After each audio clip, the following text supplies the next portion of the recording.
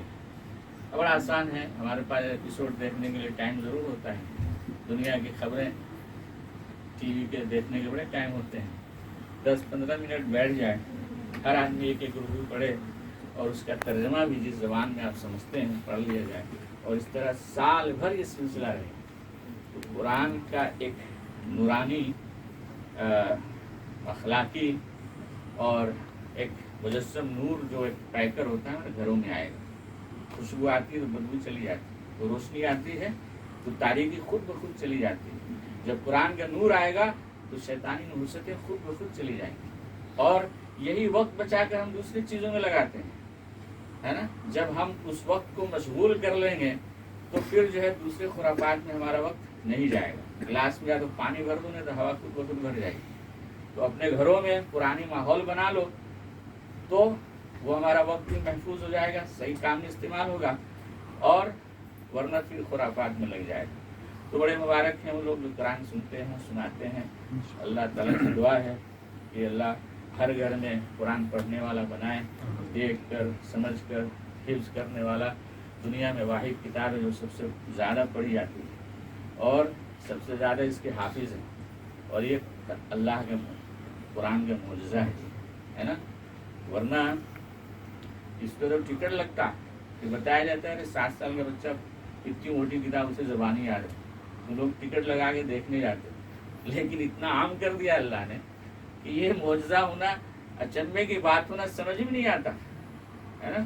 ورنہ تو اس پہ ٹکٹ لگتا کہ بھائی ارے چھوٹا بچہ 90 سال کا آدمی، قرآن اس کی زبان نہیں ہے نا، ہائی لٹریچر کی زبان ہے قرآن، اور اس کو فراٹے کے ساتھ پڑھ رہا ہے، روانی کے ساتھ پڑھ رہا ہے، ٹکٹ لگتا ہے۔ تو بہرحال اللہ تعالیٰ نے فرمایا ہے، حضور صلی اللہ علیہ وسلم اس کے ترجمان ہیں کہ اللہ حافظوں کو، قرآن پڑھنے والوں کو فرمائیں گے اقرا ورتقی، پڑھتے جاؤ اور اپنی منزل طے کرتے جاؤ، تمہاری آخری منزل وہاں ہوگی جہاں تمہاری آخری آیت ختم ہوگی۔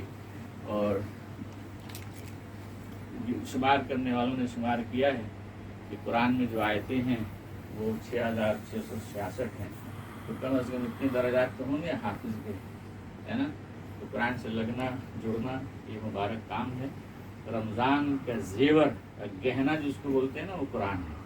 جس طرح دلہن کی سجاوٹ اور زینت اور گہنا اور زیور ہوتی ہے نا، ہٹا دیا جائے تو سادہ ہو جاتی ہے. اس کی نسوانیت ہے لیکن اس کی سادگی آ جاتی ہے. ایسے قرآن کی زینت، زیور، گہنا جو ہے قرآن ہے رمضان کی، ہے نا. تو اللہ تعالیٰ سے دعا ہے کہ ان بچوں کو کامیاب کرے، قیامت تک جو ہے سلسلہ خاندان میں باقی رہے، تثبیت فرمائے. اصل بات تو مولانا فرمائیں گے، مولانا خالد صاحب فرمائیں گے.